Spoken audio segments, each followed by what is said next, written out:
পাকিস্তান এবং ইংল্যান্ডের টি-20 সিরিজের দ্বিতীয় ম্যাচে গতকাল হঠাৎ একজন দর্শক ফিলিস্তিনের পতাকা নিয়ে মাঠে ঢুকে পড়েন। দুরন্ত গতিতে এগিয়ে চলা ম্যাচে তাই ঘটে হঠাৎ ছন্দপতন।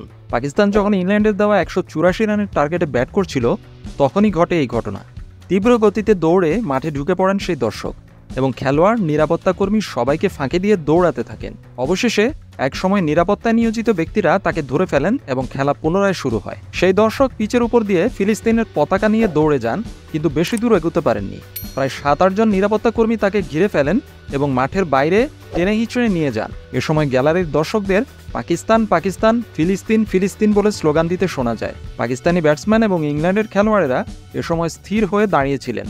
সেই হতভাগা দর্শকের পরনে ছিল নীল রঙের জিন্স এবং কালো রঙের টি শার্ট। লম্বা সুস্বাস্থ্যের অধিকারী সেই যুবকের পরিণতি কী হয়েছিল তা শেষ পর্যন্ত জানা যায়নি।